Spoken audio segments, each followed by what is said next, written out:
dahulu. Silakan Ketua Kelas Anggun untuk memimpin doa sebelum belajar. Baiklah teman-teman, sebelum belajar marilah kita berdoa terlebih dahulu. Berdoa mulai. Berdoa selesai. Bagaimana kondisinya anak-anak hari ini? Sehat? Sehat. Baiklah, Ibu akan mengabsen kehadiran. Yang pertama Anggun, Hadir Bu. Alia, Ada Bu. Banu, Iya, Bu. Dila, Ada Bu. Fahri, Ada, Bu. Fajar, Ada Bu. Garnis, Ada Bu. Imam. Baiklah, hadir semua ya hari ini? Hadir. Ya, alhamdulillah. Baiklah, sebelum memulai pada pelajaran selanjutnya, adakah yang masih ingat tentang pelajaran minggu kemarin? Ya, Bu. Klasifikasi makhluk hidup. Klasifikasi makhluk hidup. Siapa yang bisa menyebutkan urutan dari klasifikasi makhluk hidup? Saya Bu. Ya, Anggun. Spesies, genus, famili, ordo, kelas, division, divisio, kingdom. Ya, Anggun masih ingat. Yang lain juga masih ingat ya? Iya. Spesies, genus, famili, ordo, kelas, divisio, dan yang terakhir adalah kingdom. Nah, baiklah, kalian lihat gambar di sini. Di sini ada gambar apa? Ulekan. Lalu kemudian gambar kedua ada apa? Corong. Lalu gambar selanjutnya di sini ada sabun. Mengapa kalian menggunakan sabun ketika mandi?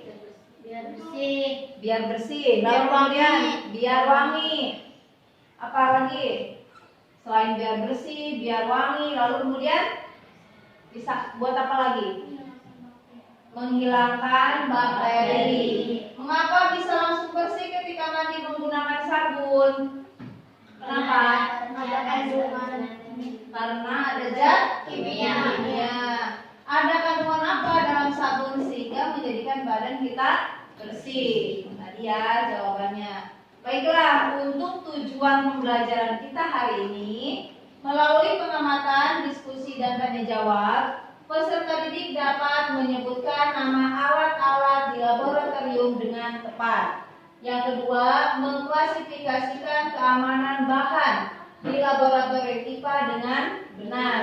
Dan yang terakhir adalah menyimpulkan peraturan menjaga keselamatan di laboratorium IPA. Adapun penilaian hari ini, yang pertama adalah sikap, yang kedua adalah pengetahuan, dan yang ketiga adalah keterampilan. Jadi Ibu akan menilai 3 aspek ini: sikap, pengetahuan, dan keterampilan. Nah, di sini Ibu punya gambar. Gambar di sini menceritakan sebuah kejadian. Di sini juga ada, Ibu sudah membuat tautannya di link YouTube Ibu, bisa kalian buka nanti di video itu. Di sini menceritakan bahwa ada aki yang kemudian dikeluarkan cairannya, lalu kemudian cairan aki ini terkena tangan. Sehingga ketika terkena tangan, tangannya menjadi melepuh, menjadi merah-merah seperti ini. Nah, mengapa kulit melepuh ketika terkena cairan aki? Ya, Dila. Karena ada bahan kimianya. Karena ada bahan kimianya. Silakan tepuk tangan untuk Dila. Kita sekarang melakukan pengamatan. Di sini Ibu akan memberikan LKPD kepada kalian. Nanti kalian jawab berdasarkan langkah-langkah dan cara kerja di dalam LKPD tersebut, ya. Baiklah, di sini Ibu memiliki LKPD, silakan kalian isi ya, lalu kalian amati, kalian diskusikan. Nanti kalian coba untuk melakukan percobaan dari larutan-larutan yang sudah Ibu sediakan di meja kalian. Di situ ada 5 larutan. Langkah kerjanya ada di dalam LKPD ini. Lalu kemudian kelompok 2, lalu kemudian kelompok 3. Silakan dibuka, dibaca, lalu kemudian didiskusikan dari LKPD tersebut. Silakan dibaca terlebih dahulu cara kerjanya seperti apa.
Setelah ini kalian mempresentasikan hasil dari diskusi kalian. Setiap kelompok 1 orang yang mempresentasikan. Siap? Siap. Ya. Silakan kelompok 1 maju ke depan. Silakan presentasikan. Baiklah, saya dari perwakilan kelompok 1 akan mempresentasikan hasil diskusi kami. Yang gambar pertama adalah mikroskop. Fungsi mikroskop adalah untuk melihat benda-benda yang kecil. Yang kedua adalah cermin. Fungsi cermin adalah untuk melihat benda. Yang ketiga adalah kaca pembesar. Fungsi kaca pembesar adalah untuk melihat benda kecil. Yang keempat adalah termometer. Fungsi termometer adalah mengukur suhu. Yang kelima adalah labu ergometer. Fungsi ergometer adalah untuk Ya, tepuk tangan untuk kelompok 1 yang telah hasil diskusinya. Silakan duduk kembali.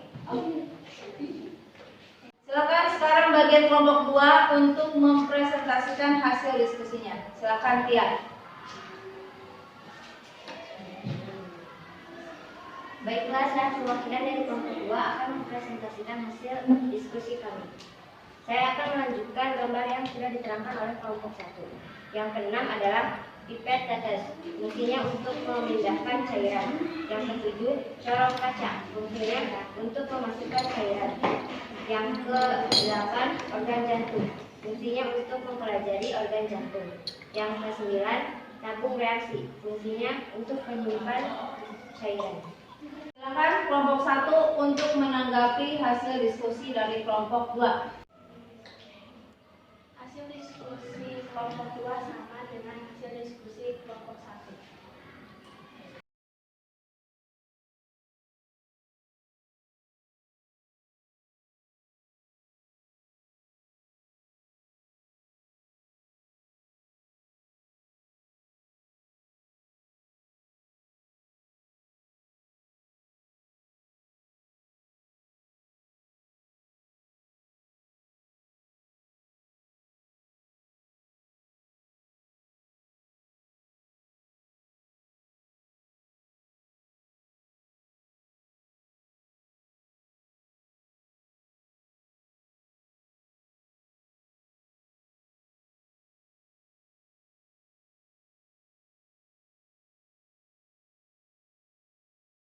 Baiklah, setelah ini kalian mengerjakan soal evaluasi hanya 5 soal. Nanti Ibu bagikan soalnya kalian kerjakan sendiri-sendiri. Ibu bagikan ya soal evaluasinya. Silakan nanti kalian kerjakan individu ya, tidak usah mencontek. Di sini juga gimana ya? Silakan dikerjakan soal evaluasinya. Di situ ada 5 soal. Silakan kalian kerjakan secara mandiri dan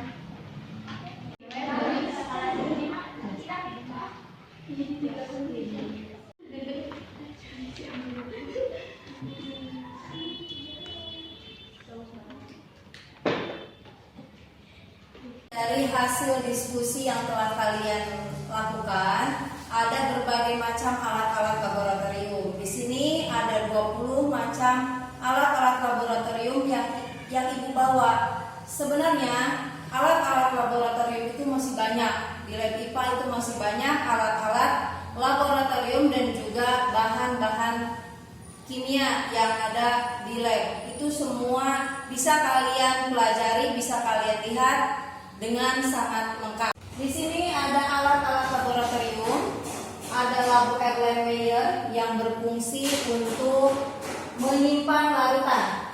Lalu kemudian ada pipet tetes yang berfungsi untuk memindahkan larutan.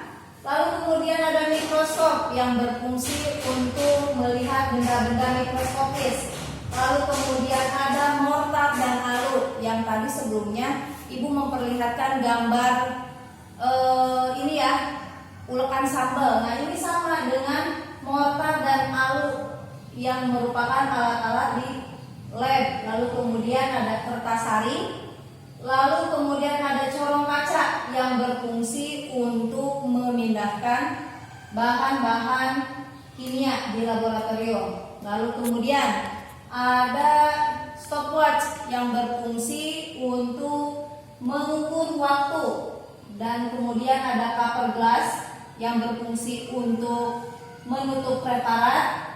Lalu kemudian ada jangkar sorong yang berfungsi untuk mengukur kedalaman suatu benda. Lalu kemudian ada kancing genetika yang berfungsi untuk mempelajari pewarisan sifat. Dan yang terakhir di sini contohnya ada timbangan yang berfungsi untuk menimbang suatu benda.